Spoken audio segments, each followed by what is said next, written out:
को बनाने वाला कोई नहीं है ना। जगत स्यात है, स्यात है ना, कि शायद था शायद नहीं था, वैसे हम उसको प्रश्न सूचक नहीं बोलते हैं, है ना। एक अपेक्षा से था ऐसा कह सकते हैं, एक अपेक्षा से नहीं था ऐसा कह सकते हैं। ईश्वर के बारे में कोई हमारा अनुभव नहीं है ऐसे बोलते हैं, वो अनुभव का विषय नहीं है, हो सकता नहीं है। लेकिन आत्मा है इस बात को काटा नहीं जा सकता। आत्मा के अस्तित्व को जैन लोग, बौद्ध लोग आत्मा को भी शून्य कहते हैं, और जैन लोग आत्मवादी होते हैं, आत्मसत्ता को स्वीकार करते हैं। अब आत्मा कर्म से वस्तुतः लिप्त है कि अलिप्त है, तो संबंध को वो काट देते हैं और बीतराग तीर्थंकर हो जाते हैं। नारायण, बीतराग तीर्थंकर। अब आपको ध्यान करना है, तो ध्यान की बात को देखो। नारायण, पहले इसी पक्ष को हम ले लें कि ये सृष्टि में एक द्रव्य है, एक मैटर है, एक धातु है, और कर्म के द्वारा उसमें नानात्व बनाया जाता है। जैसे एक प्लास्टिक है, कारीगर उसको मशीन में डाल के तरह तरह के खिलौने उसका निकाल लेता है, या एक लोहा है, उसको लोहार हथौड़े से गढ़ के उसमें तरह तरह के खिलौने सोने में चांदी में गढ़ लेता है। तो कर्मजन्य जो आकृति होती है वो तत्व के स्वरूप में कोई अंतर डाल सकती है क्या? हम समता अनुबंधी ध्यान के लिए ये प्रश्न करते हैं कि यदि पीतल को गला के तरह तरह के सांचे में तरह तरह का खिलौना बना दिया गया, सोने को गला के बना दिया गया, तांबे को गला के बना दिया गया, माटी का खिलौना बना दिया गया सांचे में डाल डाल के, तो वो जो माटी है, सोना है, चांदी है, वो भी क्या बदल गई? केवल सकल सूरत तो बदली ना। तो कर्म के द्वारा तत्व में जो आकृति पैदा होती है वो तत्व को बदलने में समर्थ नहीं होती। तो यद्यपि जैन लोग सृष्टि को कार्मिक मानते हैं, कर्मजन्य, द्रव्य में कर्मजन्य है, हो कर्मजन्य, और यद्यपि बौद्ध लोग भी इसको व्यावहारिक सांवृतिक दशा में कर्मजन्य मानते हैं, और हमारे पूर्व मीमांसक और उत्तर मीमांसक भी कर्मजन्य मानते हैं, नैयायिक और वैशेषिक भी इसको कर्मजन्य मानते हैं। लेकिन इससे धातु की समता में किसी प्रकार का अंतर नहीं पड़ता है। तो नारायण, अब देखो ध्यान की पद्धति क्या होगी? तो ध्यान की पद्धति ये होगी कि आप जो यहाँ से वहाँ भटकते हो, कि ये बिल्कुल ठीक नहीं है। जो मन के लिए जो बंबई में है वही कलकत्ता में है, और मन के लिए वही यूरोप में है और वही अमेरिका में है? तो मनी राम को इधर उधर व्याकुल क्यों होने देना? तो यदि तुम्हारी ममता तुम्हें कष्ट देती हो, ममता, तो ममता का पेट अपने इष्टदेव से भर लो। मेरे तो गिरधर गोपाल, दूसरों ने कोई, राम से भर लो, कृष्ण से भर लो, शिव से भर लो, जो तुम्हारा प्यारा है। अब हमसे लोग आके पूछते हैं, महाराज मैं क्या इष्ट बनाऊं? है ना? मैं पूछता हूं तुम्हारा क्या इष्ट है? इष्ट माने इच्छा का विषय, इष्ट माने जिसे हम चाहते हैं उसका नाम होता है इष्ट।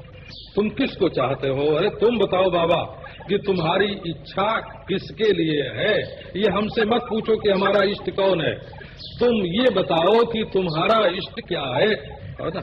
तो यदि आपके मन में वासना हो, ममता हो, और है भला कुछ थोड़े से ज्ञानी ध्यानी उच्च कोटि के जोगियों को छोड़ करके नारायण आपके मन में वासना है और ममता है, तो इसलिए सार्वजनिक रूप से सब भक्ति के अधिकारी होते हैं। सार्वजनिक रूप से सब भक्ति के अधिकारी होते हैं। इष्ट देव का ध्यान करो, इसका अर्थ होगा कि एक से जब प्रेम होगा तो दूसरे से प्रेम कटेगा, और जब एक से प्रेम होगा तो दुश्मनी करने में रुचि ही नहीं रहेगी कि जितनी देर हम दुश्मन की याद करते हैं उतनी देर तक हमारा इष्ट देव, हमारा प्यारा छूट जाता है। जो द्वेष करता है वो किसी का प्रेमी नहीं है, न उसके देवता है, न उसके गुरु है, न उसके पत्नी भी नहीं है और उसके पति भी नहीं है। जो पत्नी अपने सौते के ख्याल में हमेशा लगी रहती है, उसका पति से प्रेम कहाँ है? वो तो रोटी बनावेगी पति के लिए और याद करेगी अपने सौत की। तो न जिसके मन में द्वेष है वो तो ईश्वर का प्रेमी भी नहीं है, और ईश्वर का प्रेमी हो जाने पर दूसरे का प्रेमी हो नहीं सकता। तो ये हुआ सामान्य। अब मैंने ये कहा कि केवल आत्मा के अभिमुख होना, केवल आत्मा के अभिमुख होना, ये भी ध्यान की एक रीति है। ये भी ध्यान की एक रीति है कि अन्य का चिंतन छोड़ करके हम आत्मा के अभिमुख होवें। इसके लिए ये जरूरी है कि बाहर से कोई नोचने वाला ना हो। बाहर से अगर कोई नोचने वाला होगा तो ध्यानवान कुछ नहीं लगेगा।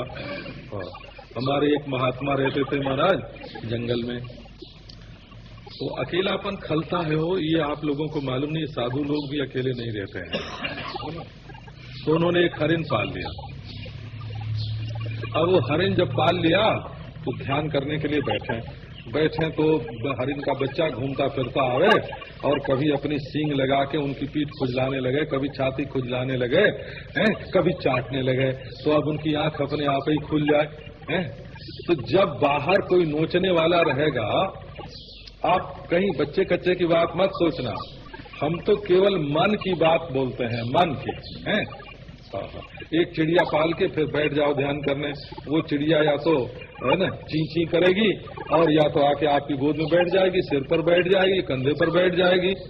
तो अपने मन में जो आपने बहुत सारी चिड़िया पाल रखी हैं, आपके मन में जो बहुत से हरिण हैं, आपके मन में जो बहुत से कुत्ते हैं, है ना, वे आपके मन को शांत नहीं होने देंगे, वे परमात्मा में लगने नहीं देंगे।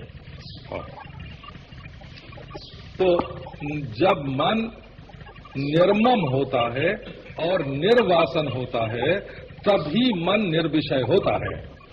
जिसके मन में दुनिया की ममता भरी है और दुनिया की वासना भरी है, उसका मन निर्विषय नहीं हो सकता। वो एक हमारे महात्मा थे वृंदावन में, तो जरा पेट बड़ा था, वो हमारे पेट से भी बड़ा था उनका, और नाटे थे। तो वो जब बैठते सत्संग में तो जरा सा सहारा ले करके ऐसे कर लेते और अपने सिर को टिका लेते थे। अब बाद में घर घर नाक बोलने लगी सत्संग में, और मुंह से कभी कभी उनके फेन भी निकलता था। बोले अरे क्या हो, क्या कर रहे हो भाई, सो रहे हो? बोले नहीं समाधि लग गई थी। उठ के बोले नहीं समाधि लग गई थी। तो उन्होंने जैसे अपनी नींद को समाधि मान रखा था, वैसे महाराज आप लोग भी अपनी नींद को कहीं ध्यान मानते हो, हैं? तो खुदा हाफिज। तो अगर आप अपनी नींद को ही ध्यान मानते हो तो ईश्वर आपके ऊपर अनुग्रह करे, ईश्वर आप पर कृपा करे, है ना। प्रमाद का नाम ध्यान नहीं है, निद्रा का नाम ध्यान नहीं है। निद्रा और प्रमाद दोनों तमोगुण हैं। आपको पता न चलता हो तो किसी दूसरे को बैठा देना भला, और उससे पूछना कि जब हम ध्यान में तन्मय हो जाते हैं तो कहीं हमारी सांस बढ़ती तो नहीं है। पूछना उससे भला, कहीं मैं कोई सहारा तो नहीं लेता हूँ, कहीं मेरा सिर लटक तो नहीं जाता है ना। अगर आपका सिर लटक जाता है, या सहारा ले लेते हैं या सांस बढ़ जाती है, तो उस समय तमोगुण अपना काम कर रहा है, तमोगुण काम कर रहा है। उस समय तो रजोगुण भी नहीं है, सत्वगुण की तो चर्चा ही क्या है। अब देखो, यदि आप स्वच्छंद चेष्टा करने लगते हैं तो ध्यान तो उसका नाम हो ही नहीं सकता, प्रमाद तो नाम जरूर हो जाएगा। क्या करते हैं कि प्रमाद कर रहे हैं, उसका नाम ध्यान नहीं है। यदि आप स्वच्छंद चेष्टा करने लग जाएं, उस समय अपना मुंह हिलाने लग जाएं, हाथ हिलाने लग जाएं, झूमने लग जाएं, हो आगे पीछे झूमने लग जाएं, तो ये जो स्वच्छंद चेष्टा है, ये जो स्वच्छंद चेष्टा है, ये रजोगुण युक्त तमोगुण है। बोले ये रजोगुण युक्त तमोगुण है, ये भी प्रमाद है। अब आगे आप ध्यान की स्थिति लो। ध्यान आपका सगर्भ है कि निर्गर्भ है? ध्यान की वृत्ति दो तरह की होती है, एक गर्भवती और एक कुमारी।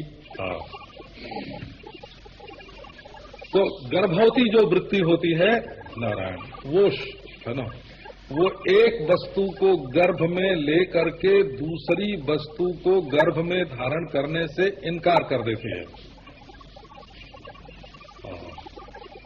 तो दूसरी वस्तुओं का तिरस्कार हो जाता है और एक वस्तु रह जाती है, ये ध्यान हुआ।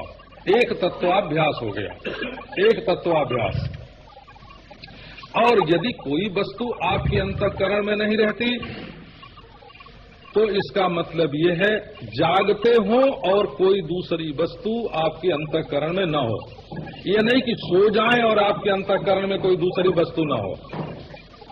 जागरण हो और मन में कोई दूसरी वस्तु न हो। अच्छा तो ठीक है, आप ऐसे कैसे रहते हैं? निरस्त सर्वसंकल्पा या शिलावदवस्थिति जाग्रन निद्रा विनिर्मुक्ता सा स्वरूप स्थिति परा। निरस कोई संकल्प अंतःकरण में उदय न हो रहा हो और शिला की तरह आप बैठे हुए हों, बिल्कुल जैसे पत्थर में कोई संकल्प नहीं है, कोई चेष्टा नहीं है, ऐसे। और न जागृत में का व्यवहार हो कि विषय भात रहे हैं, और न तो निद्रा की तरह तमोगुणी शांति हो। बोले ठीक है, आप अपने स्वरूप में बैठे हैं। अभी हमारा बमगोला बाकी है बोला। हाँ तो अब आप अमनस्कम महाबाहो, बिल्कुल अमना होकर के बैठे। प्रश्न ये है कि आप ये जो अमना होकर बैठे हैं ध्यानी बाबा, इसमें ज्ञान कहाँ है? आपका मैं देह में रहकर मन की शांति को अपनी शांति समझता है, शरीर की स्थिरता को स्थिरता समझता है, मन की निर्विषयता को अपनी निर्विषयता समझता है? उस समय अंतःकरण में जो विषयों का अत्यंताभाव हो गया उसको अपना अत्यंताभाव समझता है। प्रश्न तो ये है कि आपका मैं जो है वो कहाँ है?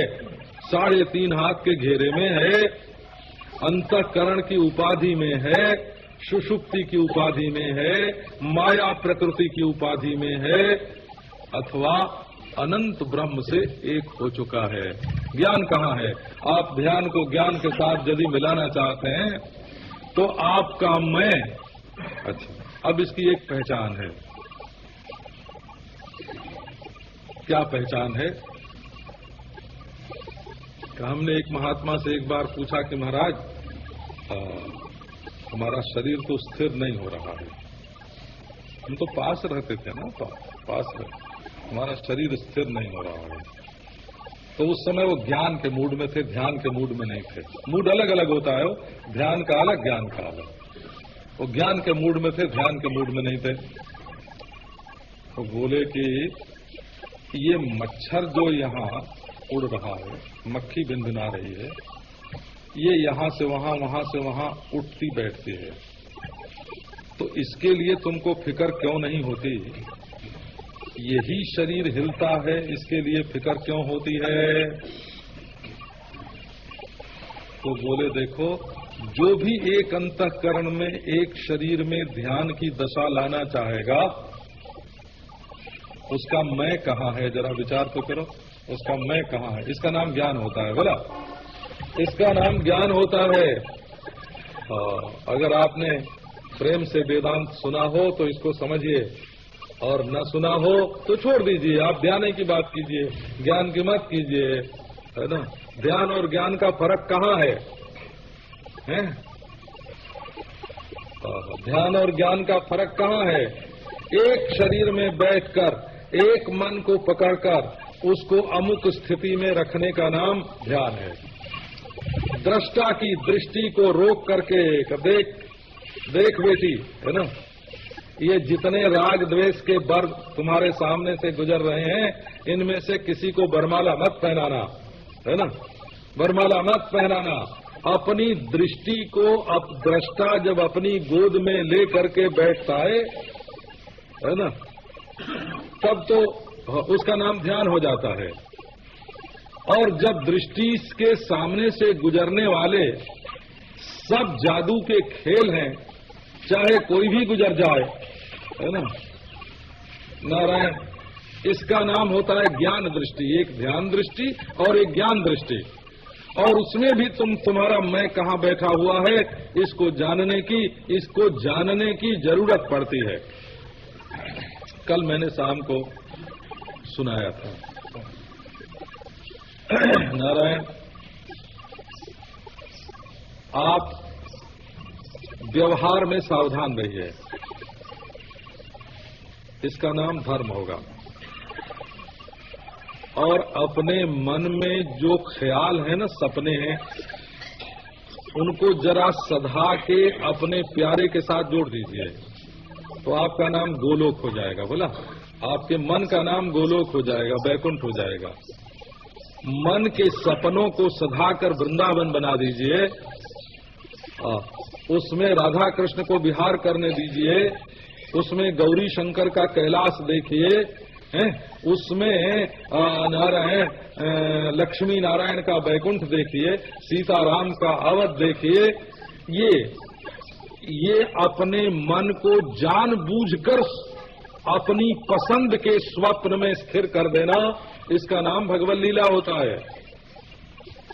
और अपने मन को जानबूझकर शांत कर देना, इसका नाम समाधि, सुषुप्ति।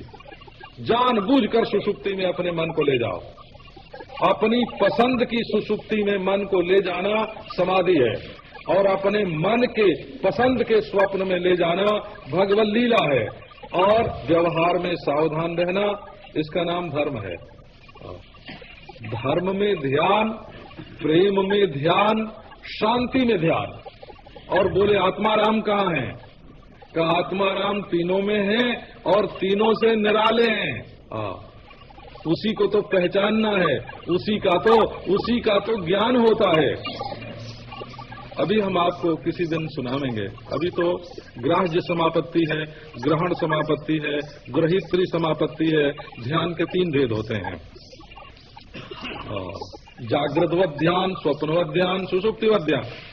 और ग्राह्य समापत्ति, जो चीज मालूम पड़ रही है उसमें तन्मय हो जाना, एक। और ग्रहण समापत्ति, न कुछ पकड़ने के लिए है और न पकड़ने वाला है।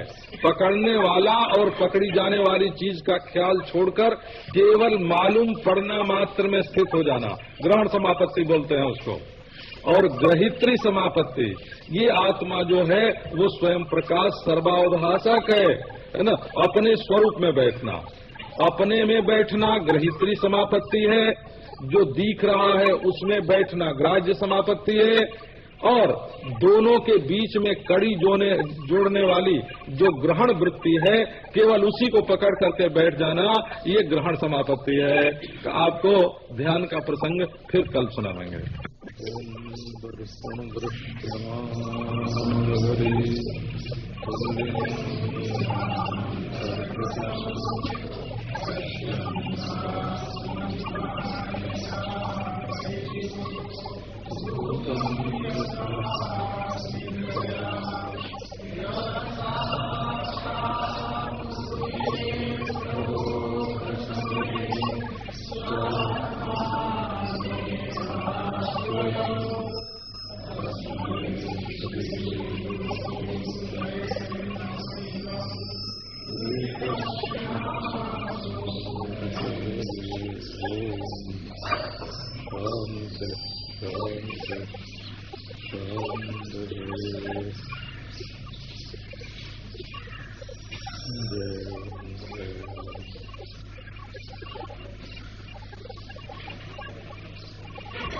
अच्छा, उनकी बात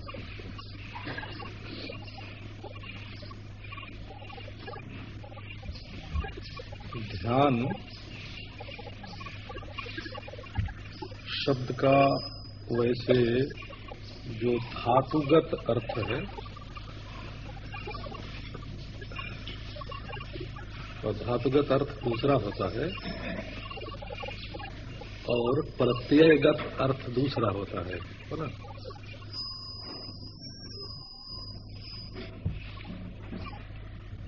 तो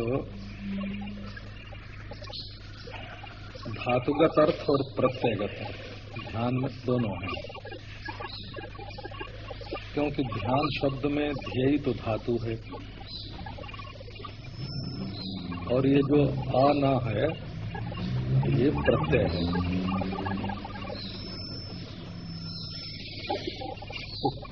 ध्येय का तो अर्थ है चिंता, संतान, परंपरा। ध्येय चिंताया, चिंतन चिंतन चिंतन, तो चिंतन ही ध्यान है। परंतु प्रत्यय का अर्थ है कारण।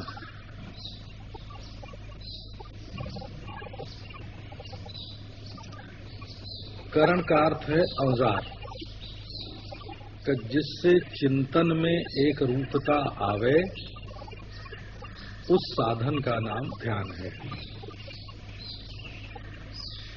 और चिंतन का नाम ध्यान नहीं है, जिस साधन से चिंतन में एक रूपता आवे, उस साधन का नाम ध्यान है। ध्यायति अनेना,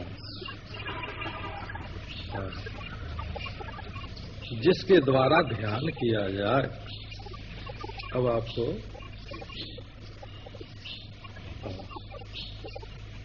ध्यान शब्द का व्यावहारिक रूप बताते हैं। हम बच्चे थे जब एक संत के पास गए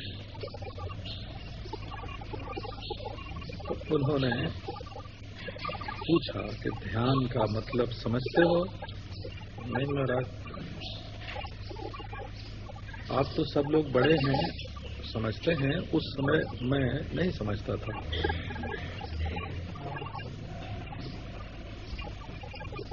तो पहले ध्यान शब्द का साधारणीकरण कर लो, माने उसको बिल्कुल बोलचाल की भाषा में ले आओ।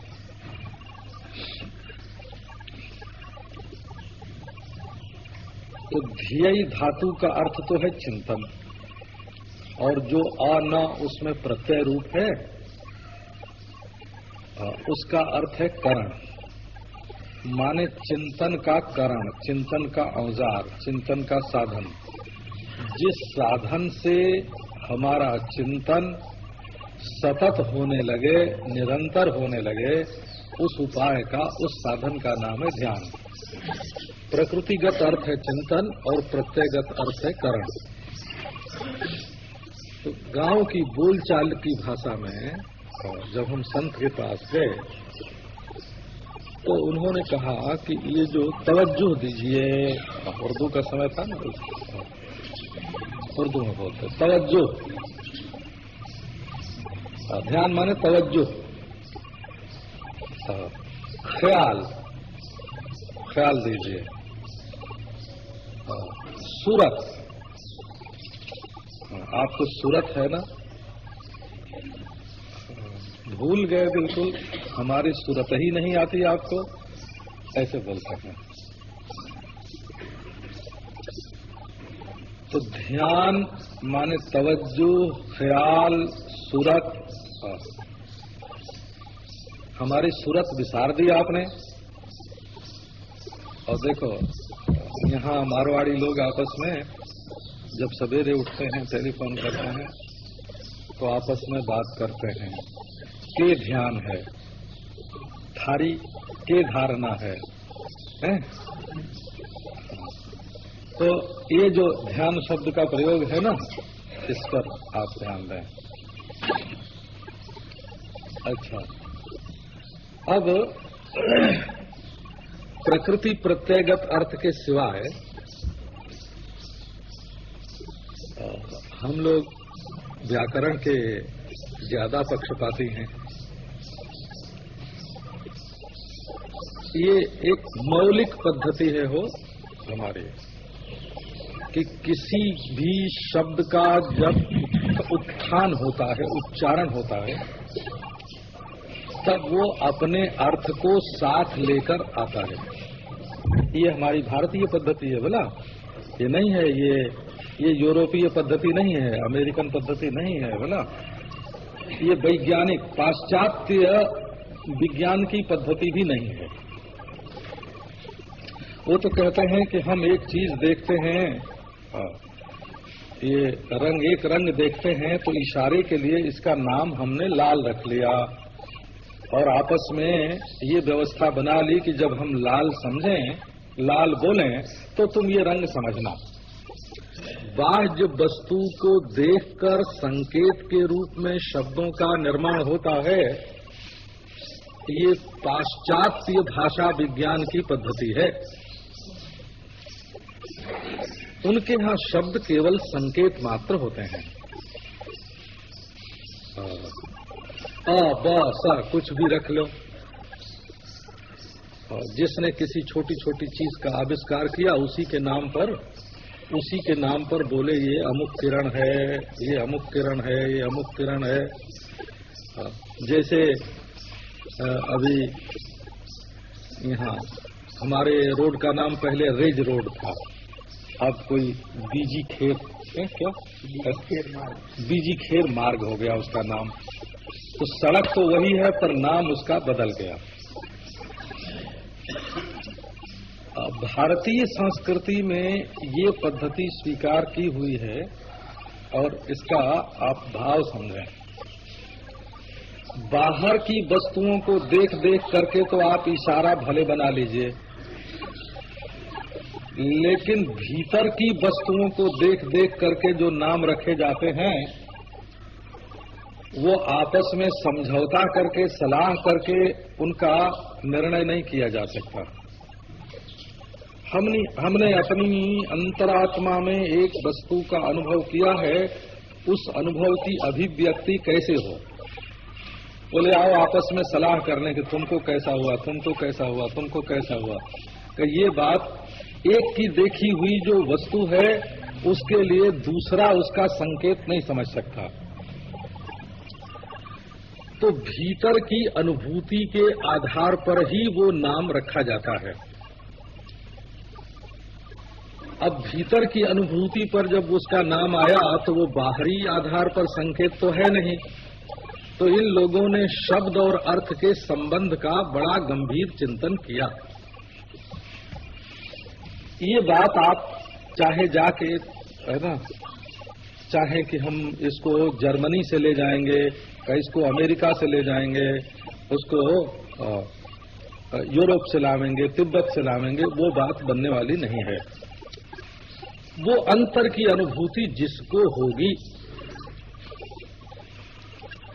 वो उस वस्तु के नाम का भी अनुभव करता है।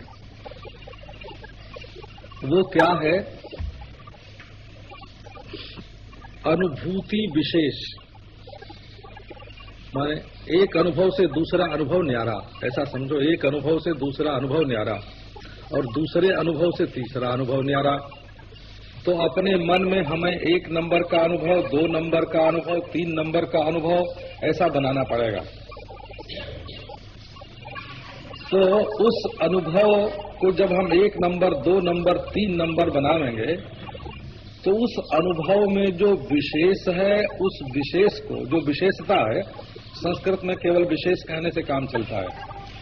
विशेष माने भेद, विशेष माने और कुछ नहीं हो। विशेष माने उसकी जो कोई खास बात है, खासियत है, उसकी जो विशेषता है वो उस अनुभव के साथ प्रकट होती है। तो औत्पत्तिक शब्दस्य अर्थेन संबंधः, हमारे मीमांसक माने श्रेष्ठ विचार करने वाले मनीषी, मीमांसा पूजित विचार वचनः, श्रेष्ठ विचार करने वाले हमारे मनीषी ये बोलते हैं कि यदि पहले अनुभव से दूसरे अनुभव में कोई फर्क है, पहली वृत्ति से दूसरी वृत्ति में कोई फर्क है, और वृत्ति और वृत्ति की शांति में फर्क है, वृत्ति और वृत्ति के साबल्य में माने मिश्रण में फर्क है, वृत्ति का उदय, वृत्ति की संधि, वृत्ति का मिश्रण, वृत्ति की शांति, ये फर्क होगा ना वृत्ति में। तो उनके लिए अलग अलग नाम रखने की, अलग माने जो एक दूसरे से मिल न जाए, अलग माने न लगे सो अलग हो, है ना, ये संस्कृत का शब्द है। न लगती इति अलग प्रत्यांत शब्द है। और अलगनम, अलगनम बोलते हैं ना, अलगनम, अलगनम, अलग अलग अलग। तो जैसे हम सफेद को और लाल को अलग अलग करने के लिए सफेद का नाम दूसरा रखते हैं और लाल का नाम दूसरा रखते हैं, श्वेत और रक्त, इसी प्रकार वृत्तियों की स्थिति में जो अंतर पड़ता है उस अंतर का भी हम नाम रखते हैं।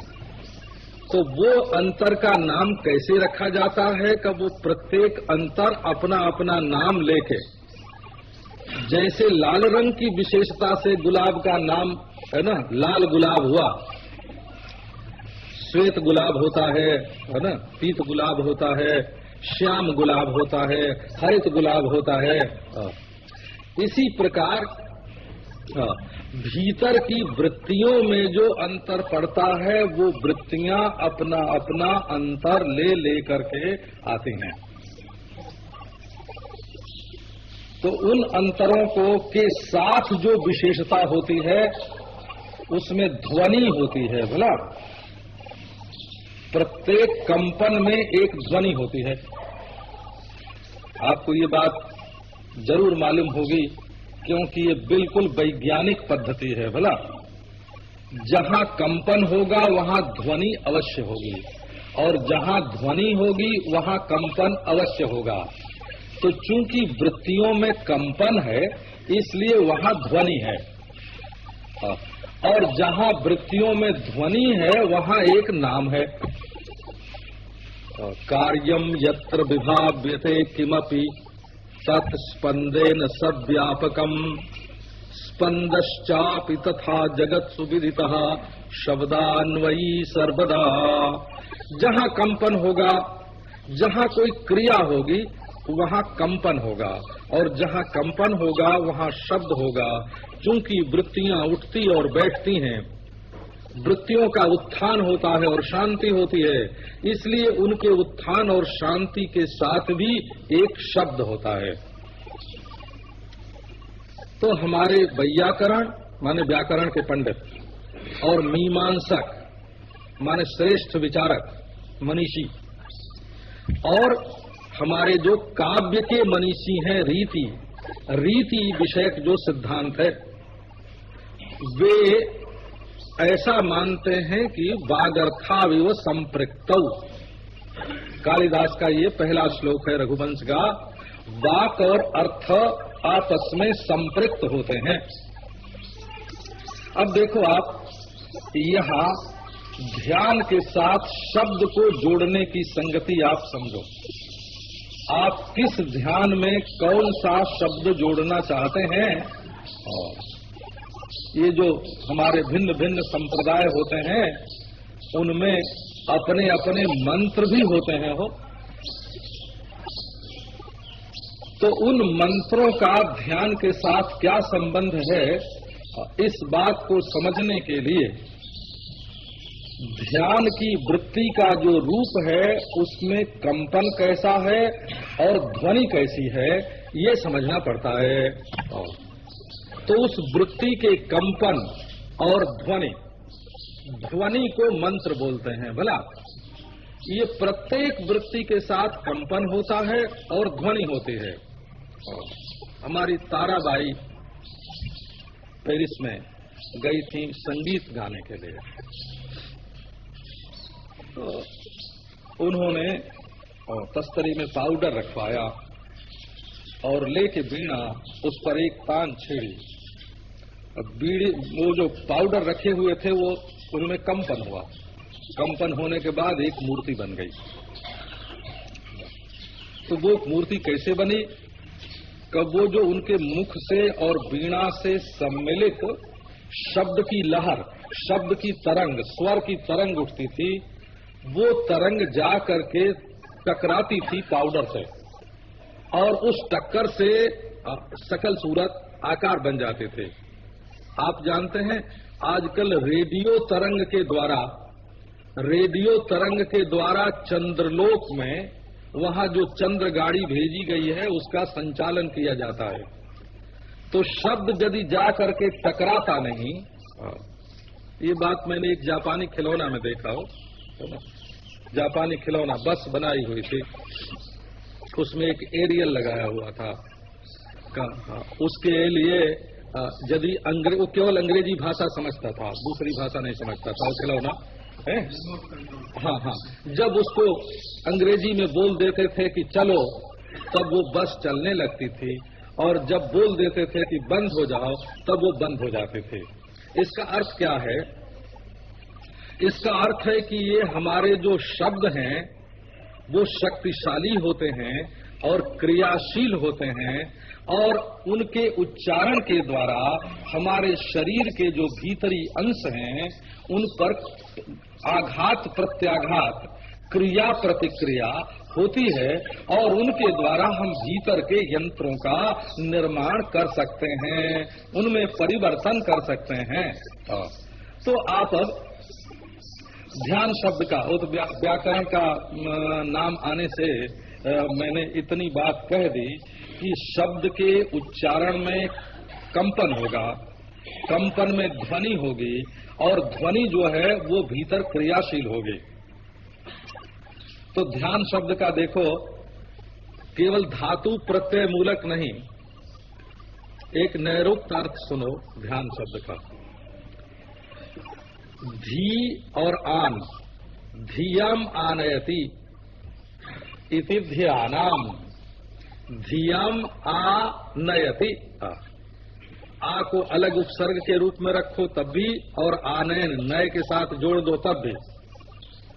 धियम आनयति, हमारी बुद्धि को वो चारों ओर ज्ञान के लिए फैलाता है, इसलिए उसको ध्यान कहते हैं, और हमारी अभीष्ट बुद्धि को लाता है, इसलिए भी उसको ध्यान कहते हैं।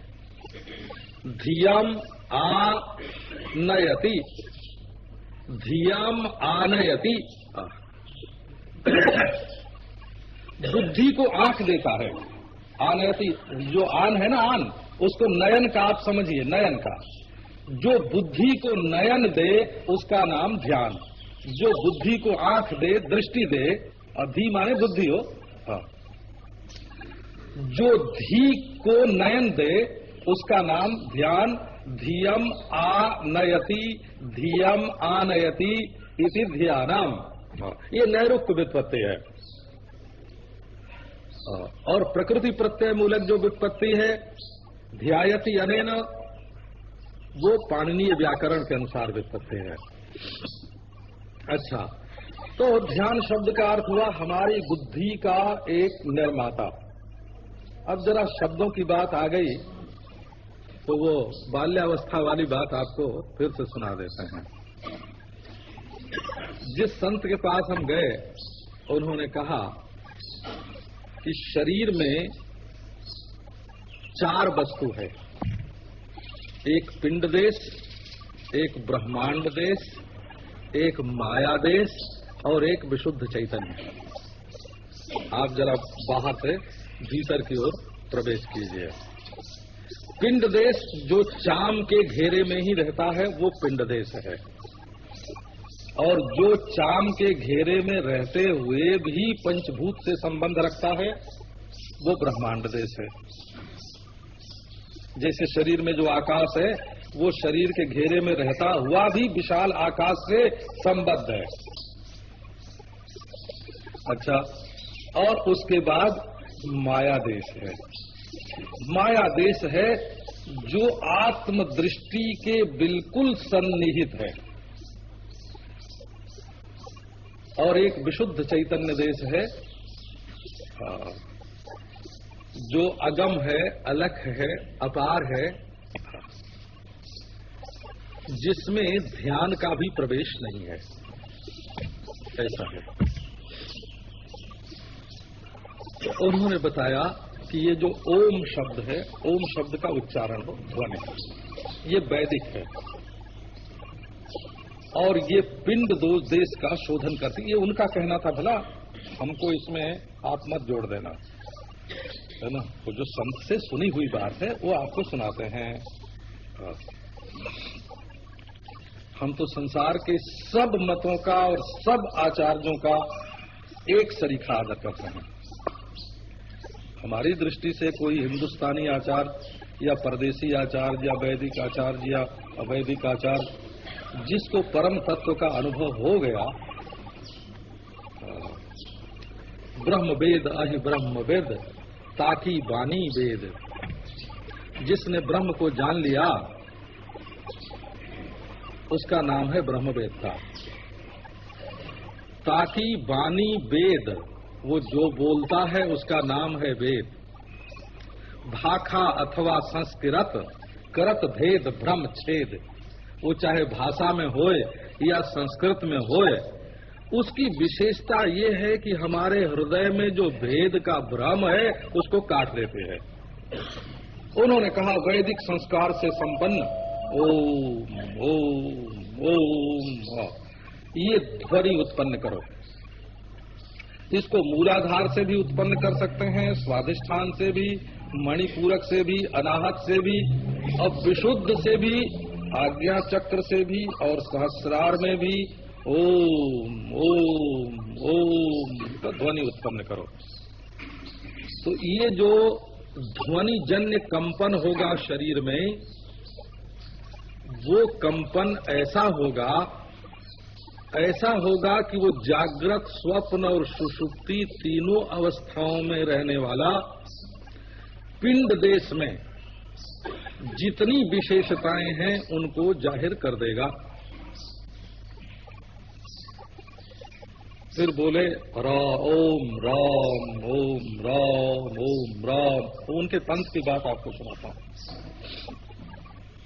राम करने से क्या होगा कि राम में अग्नि तत्व भरा हुआ है। तो जैसे एक लकड़ी जल जाने के बाद माटी पानी से एक हो जाती है, वैसे ये राम रूप जो अग्नि है, रामाग्नि है, ये पिंड देश की विशेषताओं को भस्म करके पंचभूत से एक, ब्रह्मांड देश से एक कर देंगे।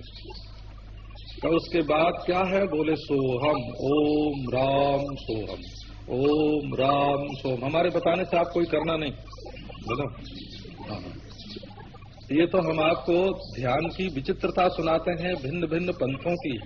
हमको बचपन में हमने करीब करीब 100 से कुछ अधिक 125 पंथों में जप कैसे किया जाता है, ध्यान कैसे किया जाता है, और उनके पंथ का अध्ययन किया था, स्वाध्याय किया था।